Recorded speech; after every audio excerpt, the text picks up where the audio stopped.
Surfboards, I don't know, were a couple 100 pounds, if not more. They're 15, 16 feet long. Yeah, that was a dramatic change for surfing. That made it so much more accessible.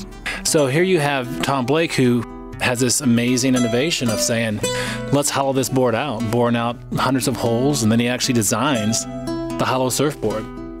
But in addition to that, he also invented the fin, which allows us to turn our boards, and the leash, which allows us to be safely attached to our boards. And as it relates to safety, one of his most life-changing and life-saving inventions is that of the rescue torpedo, which is credited for helping lifeguards across the world save thousands upon thousands of lives to this day.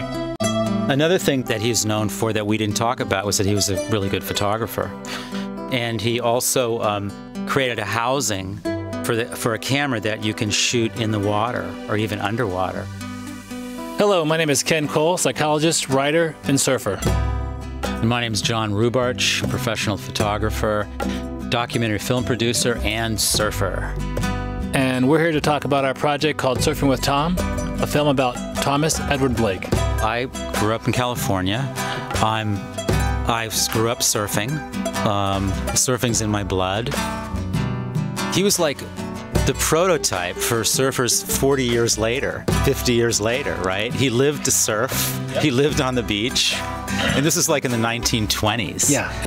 Here you have someone from Wisconsin who decides to, after meeting Duke, obviously, who goes out to Hawaii and is one of the first men, white men, to be accepted within that culture as a surfer. That was a sacred, sacred sport.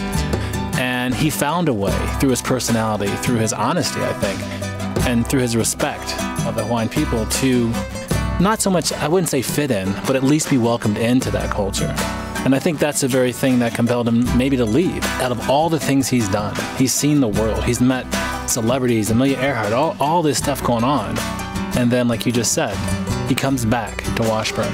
He became disenchanted, I think, with what he created. And he moves back to Washburn, Wisconsin. Being in the limelight like he was for a while, then he becomes this sort of recluse in a way. Here's a man, again, who's been with so many people and known for a period there, at least around the world, as a world champion swimmer, inventor, surfer.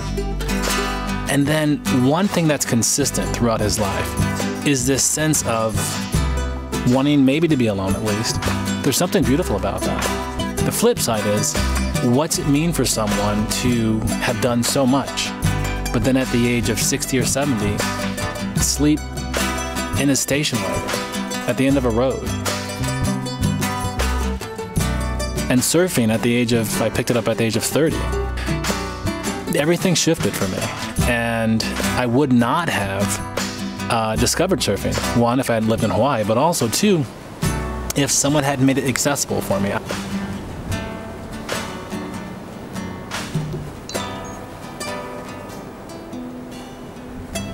His innovations helped me find myself in many ways. The reason why we're doing a Kickstarter campaign is really because a project of this scope, to really track in the course of one man's life over 92 years, is no small feat. We need to go where he was. We need to go where he was born and travel the same roads and trails that he did, which involves travel out to California and also Hawaii, and ideally meeting those people that knew of Tom, or ideally knew him. And with the latter, it's going to be tough because those folks are in their early to mid and actually the late 90s. And we want to get there sooner than later. Time is of the essence. Without question, it is. It is. This is a truly unique American story that needs to be told. He was a true pioneer.